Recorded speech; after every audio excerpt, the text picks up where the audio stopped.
On her graduation day, my wife shocked everyone, claiming another man as her husband, denying me. What if the moment you thought defined your triumph became your unraveling? Picture Ethan, bone-weary from endless shifts, clutching daisies, racing to Emily's nursing school graduation, heart swollen with pride. He's ready to cheer the wife he's carried through years of sacrifice, only to hear her voice ring out, clear and proud, naming another man as her husband. Who's Lucas, and why does her smile falter when she spots Ethan in the crowd? In a heartbeat, the flowers in his hand feel like ashes, and the cheers around him turn to static. Is this a cruel joke, a misunderstanding, or a betrayal woven deep into their vows? Each step toward her is heavy with dread. What lies behind her quick laugh, her dismissive wave?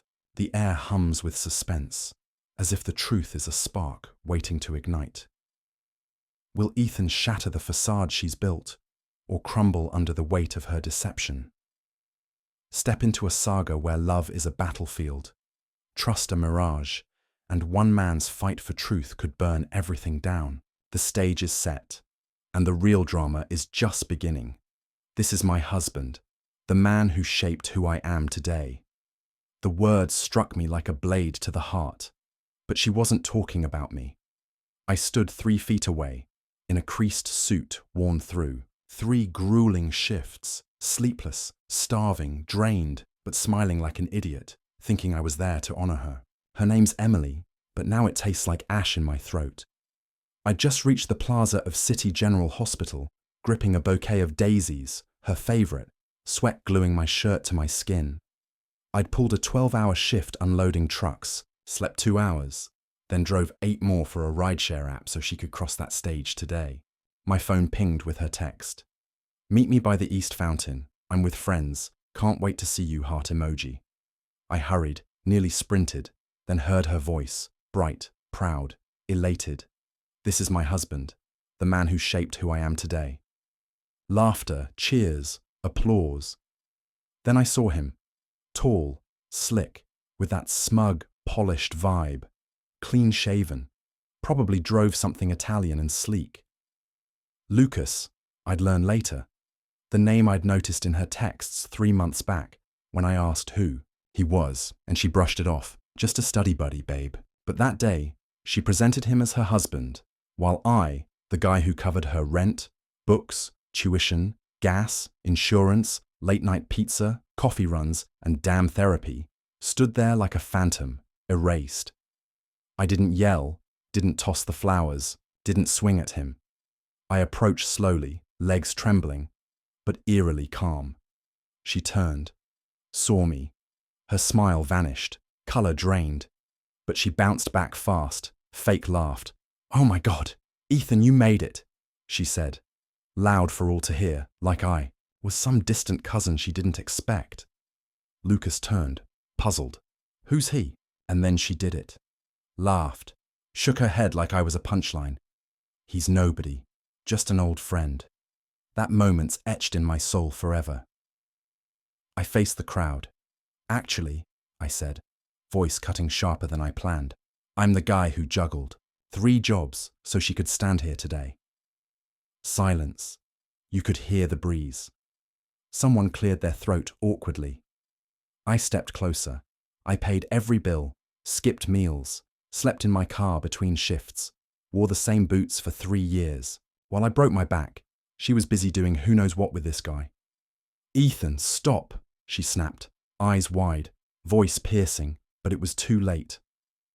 On our wedding day, I said, she vowed we'd conquer anything. Just get me through nursing school, she said. Then we'll thrive. Congrats, Emily.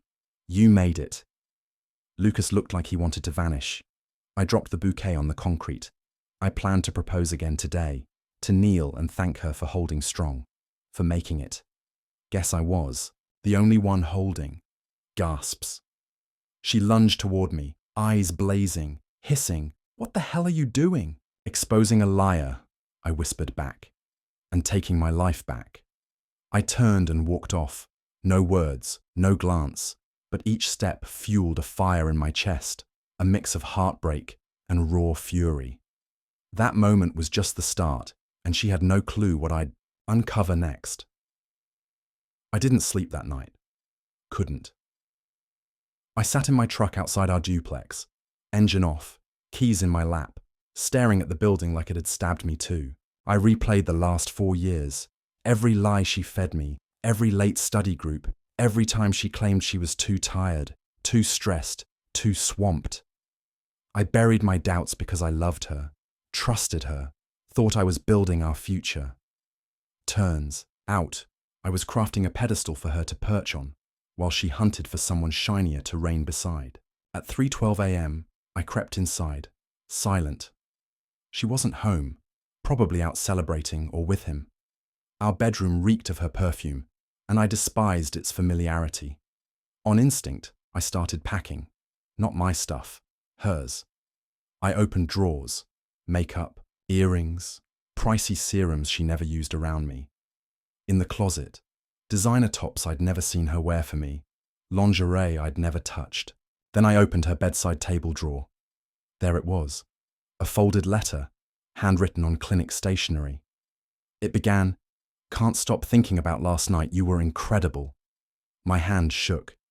It went on, "I don't know how you make me feel so, alive. Every second with you beats 1,000 dull hours with him. I don't care what happens. I want all of you." There was more, but I stopped. It was proof, in ink, not just a fling. She was all in, loathed me enough to trash our life on paper. I wanted to roar, smash something, shred the letter, but I slid it back exactly as found, sat on the bed, and waited. She strolled in at 5:47 a.m., heels clicking, giggling on the phone, probably with him.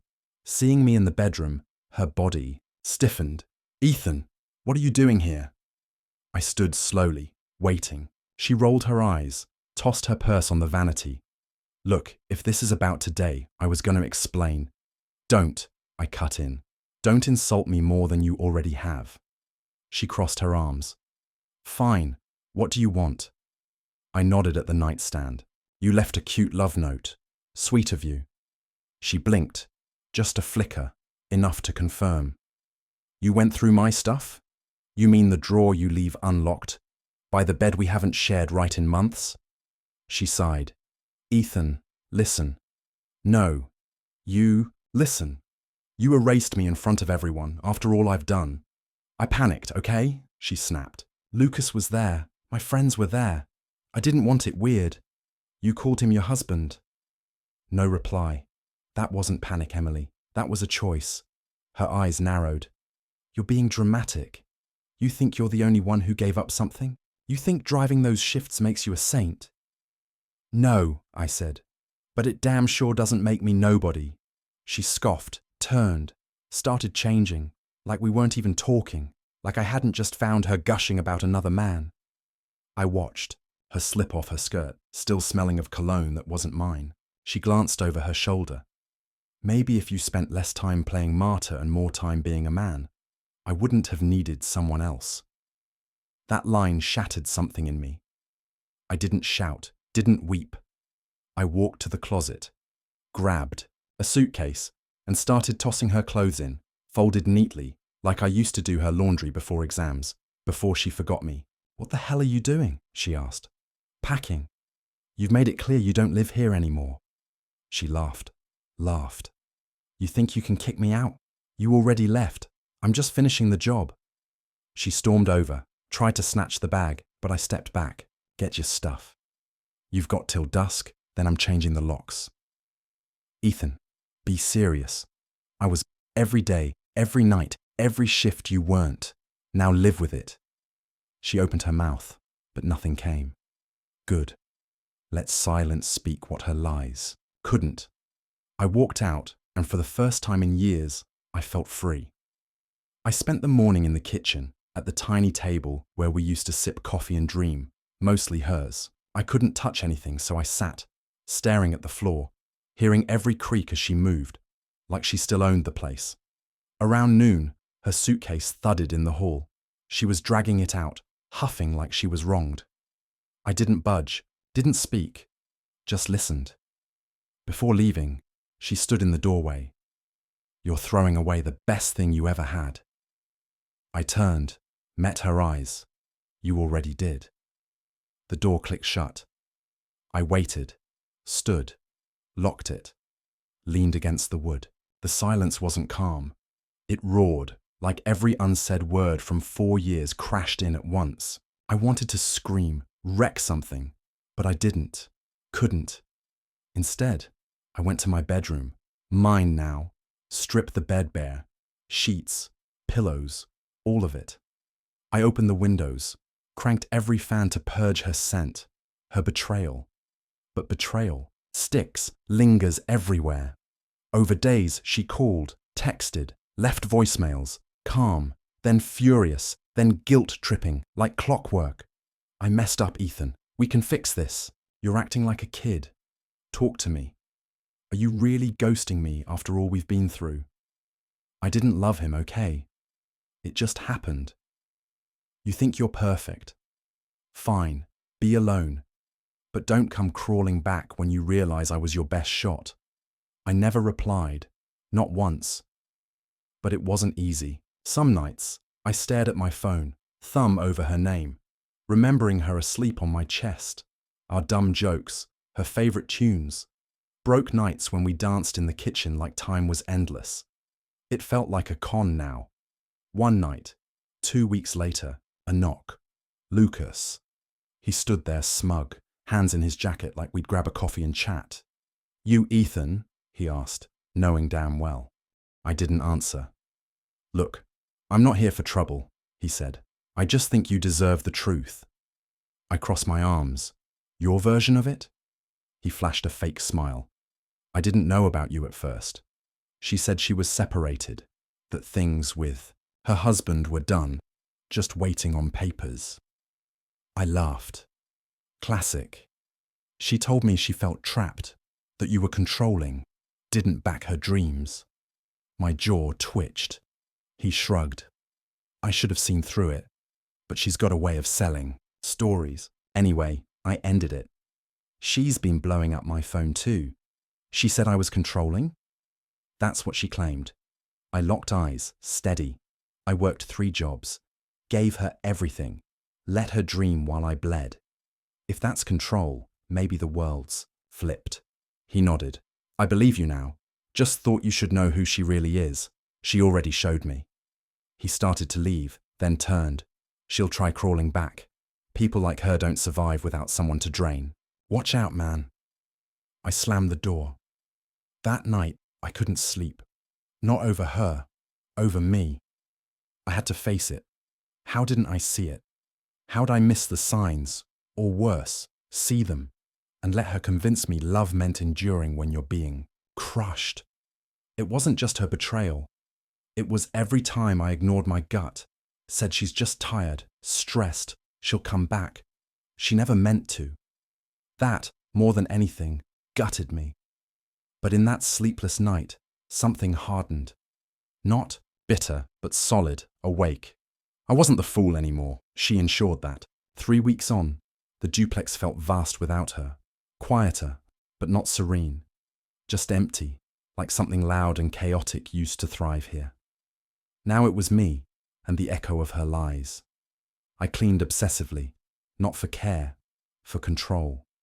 I boxed her, leftovers, lip gloss in drawers, hair ties on the sink, her cheesy motivational notes on the fridge. Rise up. No one's lifting you but you. The irony stung. I found her nursing textbooks under the couch, ones I'd quizzed her from as she lounged in my lap. I tossed them in the trash that night.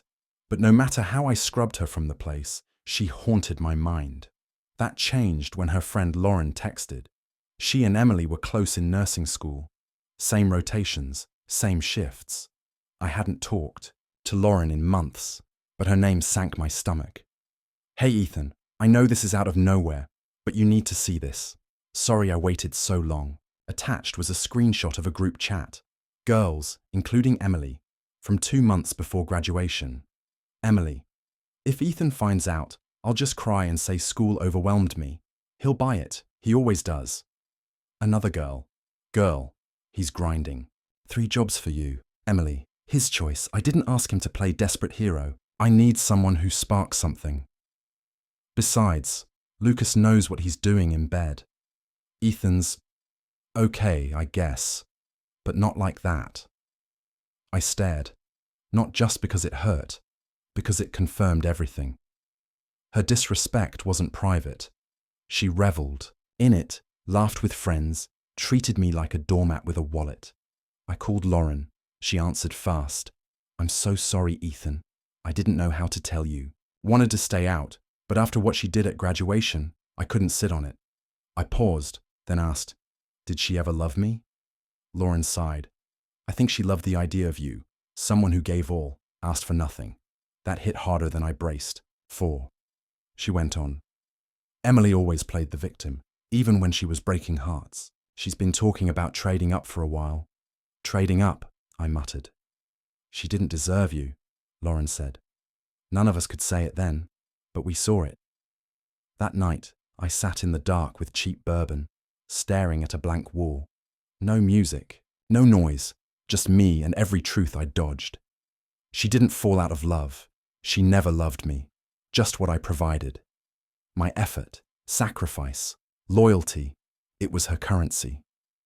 When I wasn't useful, she upgraded. Next morning, I did the unthinkable, called my boss, quit 1 job. I didn't need to break myself for someone gone. I'd been grinding for nothing. No relief, just a man crawling from a crash he didn't see. But I didn't want revenge, not yet. I wanted truth, the whole pit. What else she lied about, who else she fooled. I didn't know that within 48 hours, I'd uncover something that made every betrayal feel small. Emily wasn't done with me, not even close. The call came 2 days later, blocked number. I'd normally ignore it, but instinct said answer. Ethan, a woman's voice, clipped, serious. This is Detective Karen Brooks. I need to ask about your wife, Emily.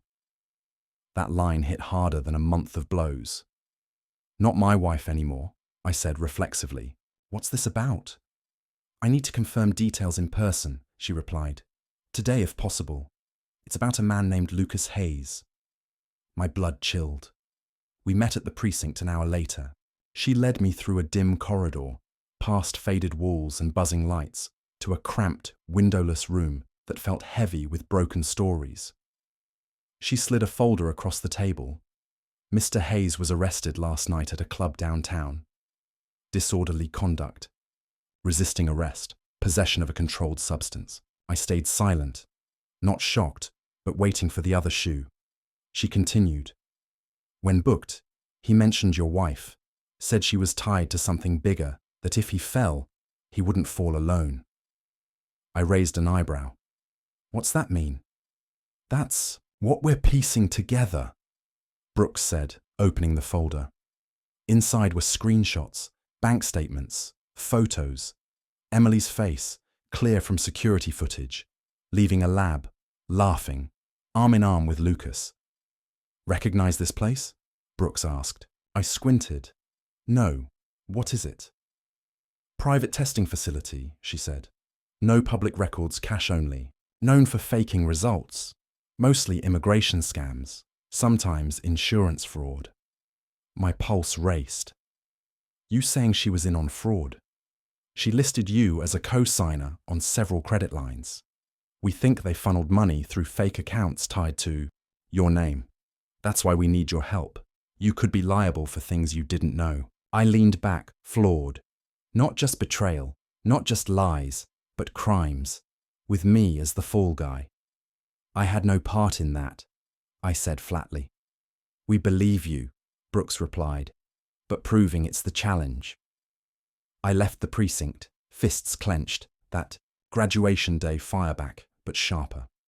I went home, tore through her leftover boxes, folders, files, bank records, emails, anything.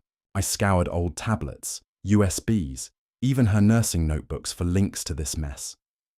Then I found it, tucked in a folder labeled NCLEX Prep, a spreadsheet, names, dates, payments. One email matched a name from Brooks' folder. The last tab, labeled fallback, held a document, her plan if caught, step-by-step lies, how to play victim, how to frame me, say he was erratic, depressed, talk about his temper, how he controlled the money, cry, make them sympathize. Not a fallback, a script. That night, I called Brooks, emailed everything. Then I sat in the dark, staring at nothing. This wasn't a failed marriage, a con. She didn't love me. She studied me, used my loyalty like a tool. The worst part, I let her. But that was done. I had something she didn't expect. Evidence. And I wouldn't just burn our bridge. I'd torch the whole empire she built on lies. When she showed up at my door, I was ready. I'd sent the files to Brooks, my lawyer, and Lauren, insurance. I'd backed up drives, saved screenshots, locked it all down. Emily could play innocent, but I was miles ahead. She knocked, 3 light taps, like when she'd forget her keys. I opened the door. She stood there, coffee cup in hand. That old warm smile meant to soften me. Not today. Hey, she said, too casual. Thought we could talk. I didn't move, just stared. I got your favorite, she added, offering the cup. Caramel macchiato, extra whip. I didn't take it. Her smile wavered. Emily, what do you want? She sighed, stepped back, like I was unreasonable. I think this got out of hand. We loved each other once, right? Can we talk like adults? You framed me for financial fraud. Her face twitched. A crack. Don't be dramatic, she said, voice tightening. You know how messy things got. I was under pressure. Lucas manipulated me too. I didn't want this. I leaned on the doorframe, arms crossed. You wrote a plan in case. I caught you, practiced tears, mocked me to friends like I was scraps. She tried again. Ethan, I screwed up, I admit. But we don't have to ruin both our lives. I could say I forged your name. You'd be clear. We could fix this together. I met her eyes. You're not here to fix anything. You're here because... Lucas flipped. And you're scared. She flinched like I'd struck her. Then for a moment, the mask fell. No one'll believe you, she spat. Low, cold. You think they'll care about your files? You're a guy who worked 3 dead-end jobs, whining his wife outgrew him. I'm a future nurse. They'll buy my story. That was her true voice. No charm, just venom. I stepped forward. Good. Then you won't mind finding out what a man, with nothing to lose, can do. She froze. You tried to ruin me quietly, I said. You should have finished it, because now I'm not just leaving you. I'm making sure everyone sees you. She stood, breathing hard, eyes slits, then snapped back to character. You're making a mistake, Ethan. I shook my head. No, Emily, you did. I shut the door in her face. An hour later, Brooks called. We've arrested 2 lab workers, one named your wife, another said she hand-delivered cash payments tied to your account, Ethan. I think you just saved yourself. I laughed bitterly. That wasn't the goal, just wanted to stop bleeding. We'll need your full testimony, she said. You'll have it. After, I sat in silence, but it felt different. No waiting, no wondering, just clarity. She tried to write me out of her triumph, but the story shifted. She'd be known, but for truth. Me, I was free. Freedom carries scars. You don't walk away clean, just smarter, colder, deadlier to anyone who thinks they can play you. 2 weeks later, I sat in a courtroom. Not by choice, by need. Emily sat 3 rows up, dressed like purity in a cream. Jacket, hair tied back, no makeup, pale. Her lawyer's orders, a stressed nurse just trying to cope. But she wasn't trembling. She sat calm, tapping her pen like it was another seminar. She didn't glance at me, not once. Maybe she lacked the nerve, or I didn't matter. Her lawyer stood, spun a polished tale. My client was coerced by a man exploiting her for profit. She feared him, and in despair, made minor errors, not criminal. I nearly laughed. Minor? She tried to bury me under 6 figures of debt. Forged. My name, lied to cops, courts, everyone. Now her lies were fraying. Brooks testified, steel in her voice, clear, brutal. Lauren showed too, bless her. Shaking but reading the group chat aloud, voice wobbly but firm. The judge said little, just listened, but his eyes saw through Emily. Everyone did. That night, I stood in my living room, city lights flickering, like fading embers. My phone buzzed. Unknown number. I answered. I hope you're proud, Emily's voice hissed. Happy now. Dragged me through dirt, made a spectacle. You did that yourself, I said. I just refused to let you ruin me. Silence, then a laugh, not her fake one, dark, jagged. You think this is over. Even if I'm charged, people forget. I'll recover. You? Always the sad ex who worked 3 jobs and got dumped.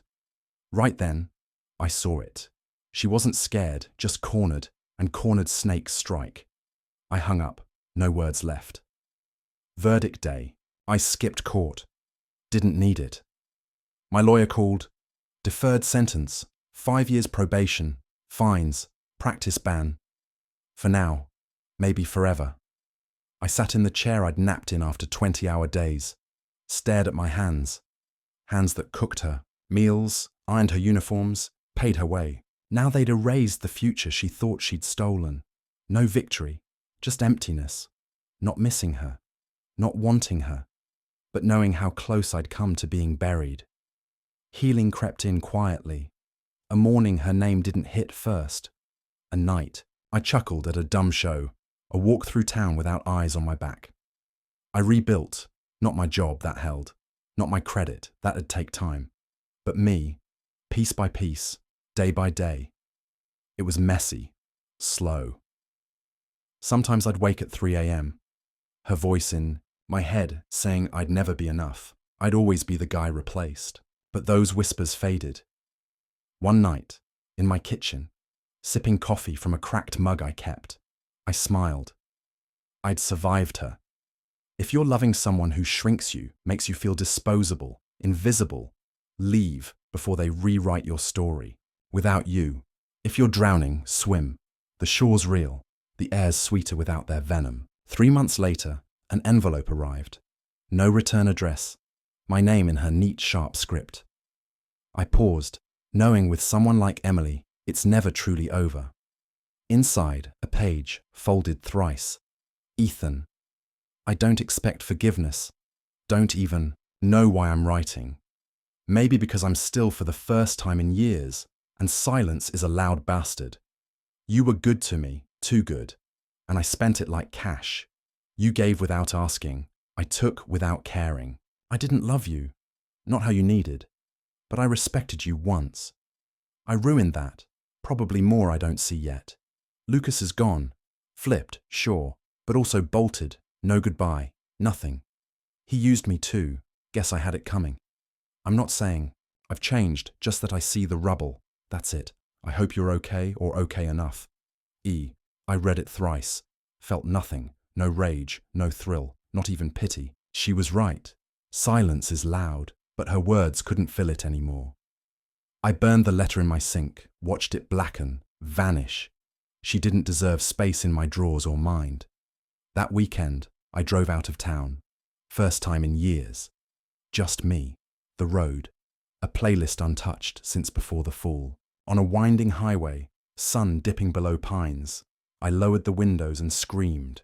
Not pain, not anger, just to feel the space between me and her. Healing's not peace, not closure. It's space, space to rebuild, breathe. If I could go back, I wouldn't warn old me, wouldn't stop him falling for her. Sometimes you only learn your worth when someone tries to crush it and fails. She tried to erase me the day she should have been proud, but I'm still here. She'll always recall the man who faced her lies and didn't flinch. The man she underestimated, the man she lost. Closing her chapter wasn't loud. No music, no showdown, no cheers. It was me, barefoot on cool tile, drinking coffee at dawn, Same duplex, same city, same silence, but different. I wasn't surviving, I was living. People like Emily never get that. They chase clout, image, applause, blind to the quiet strength of someone who's seen hell, hit bottom, and climbed out without dragging others down. I won't forget her. Don't want to. She was the lesson I didn't know I needed, the storm that showed my spine. To anyone in the shadow of manipulation, lies, fake love, masked as sacrifice, walk, run, crawl, but get out. You'll lose pieces, yes, but what grows back is real, unbreakable, pure. One day, when they reach for you, letter, memory, whisper, you'll smile, not missing them, but because you survived. That's your final revenge. Truth, once buried, claws its way to light, reshaping the heart that seeks it. Ethan's Odyssey, Scarred, by Emily's betrayal and Lucas's shadow, reveals a piercing lesson. Love without honesty is a house on sand, doomed to collapse. Her graduation day lie wasn't just a wound, it was a mirror, forcing Ethan to see the cost of blind devotion. To anyone tethered to a partner's deceit, hear this. Your worth isn't their approval. Emily's schemes, mocking Ethan's sacrifice, framing him for her crimes, showed that loyalty to a liar is a cage. Break free, not for revenge, but for the clarity that sets your soul ablaze. Ethan's victory wasn't in exposing her, it was in choosing himself, stepping out of her narrative into his own. If you're trapped in someone's calculated charm, trust the unease in your gut. Run toward truth, not promises. The scars of betrayal don't fade easily, but they carve a wiser path. Build a life where no one can rewrite your value. Ethan emerged not whole, but stronger. Proof that surviving manipulation means claiming the space to breathe free, unbowed by those who dim your light.